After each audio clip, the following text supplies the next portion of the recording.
এই মুহূর্তে আমরা চোখ রাখবো রেমালের তাণ্ডবের ছেড়ে বেশ কয়েকটা জায়গা থেকে মৃত্যুর খবর এসছে।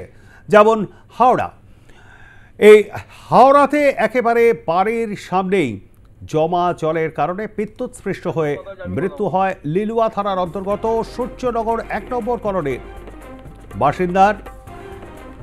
বৃষ্টির কারণে লোহার গেট, তাদের বাড়ির লোহার গেটটি সেখানে বিদ্যুতের তার লেগে গিয়েছিল। স্বভাবতই সেখানে হাত দিতেই বিদ্যুৎস্পৃষ্ট হন প্রসেনজিৎ। তাকে বাঁচাতে গিয়ে আহত হন তার মা এবং বোন। প্রসেনজিৎকে হাসপাতালে নিয়ে যাওয়া হলে চিকিৎসকরা তাকে মৃত বলে ঘোষণা করেন।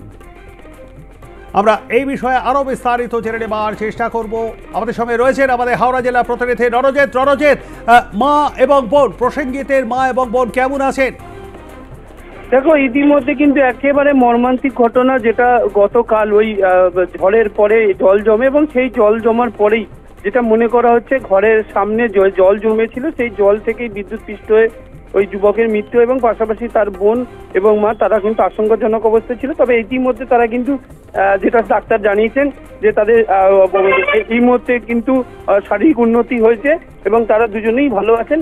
তবে এই ঘটনায় কিন্তু এলাকার মানুষ তারা কিন্তু ক্ষোভে পড়ে পড়েছেন এবং তারা বারবার জানিয়েছেন যে প্রশাসনকে জানিয়েও কোনো রকম কিছু হয়নি। এলাকায় জল জমে যা থাকার কারণেই কিন্তু এই মর্মান্তিক দুর্ঘটনা বা এলাকার তারা অভিযোগ করছেন এবং সব মিলিয়ে কিন্তু একটা এলাকার মানুষ শোকের ছায়া নেমে এসেছে। কেন ওই যুবকের মৃত্যুকে ঘিরে এলাকায় ব্যাপক চাঞ্চল্য ছড়িয়েছিল গতকাল এবং মানুষের একটা অভিযোগও রয়েছে যে প্রশাসনের গাফলতি এবং এই জমা জল না পরিষ্কার করার কারণেই কিন্তু এই মৃত্যু বলে তারা মনে করছেন।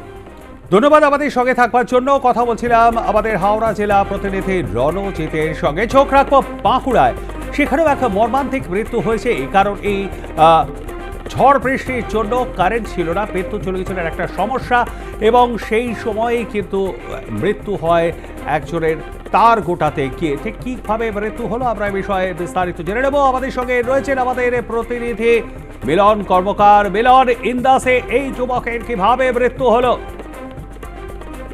দেখো পবিত্র, তোমাকে জানাই যে রামেলের ফলে বা তার কোনোভাবে কিন্তু ইন্দাস বা পাটসায়ের বিষ্ণুপুর লোকসভা কেন্দ্রের বেশ কয়েকটি জায়গাতে প্রভাব পড়েছিল, কিন্তু ইন্দাসে যে ঘটনাটা ঘটেছে এখানে প্রায় গত দুদিন ধরে সেখানে লাইন থাকছেনি। তবে যেহেতু বিদ্যুৎ না থাকার ফলে পানীয় জলের সমস্যা যাদের বাড়িতে লাগানো হয়েছিল তাদের পাম্প দিয়ে জল তোলার কাজ চলছিল, তাই সে উপস্থিত বুদ্ধি লাগিয়ে একটি জেনারেটর ভাড়া করে নিয়ে আসে এবং জেনারেটর ভাড়া করে নিয়ে আসে তার জন্য এক্সট্রা তাকে ওই জেনারেটর থেকে মেন সুইচ পর্যন্ত লাইন করতে হয় এবং তার ফলে পাম্প চালায়। জল ভর্তি হয়ে যাওয়ার পরও আদৌ জেনারেটর চলছিল কিনা না বিদ্যুৎ সংযোগ চলে এসেছিল, যার ফলে সেই তার গোটাতে গোটাতে কোথাও তার লিকেজ ছিল কিনা সেই তারের শর্ট খেয়েই কিন্তু হঠাৎ করে সেই ব্যক্তি মাটিতে লুটিয়ে পড়ার পর কিন্তু ছটফট করে যখন নিয়ে যাওয়া হলে চিকিৎসকরা মৃত বলে ঘোষণা করেন। ধন্যবাদ আমাদের সঙ্গে থাকবার জন্য মিলন।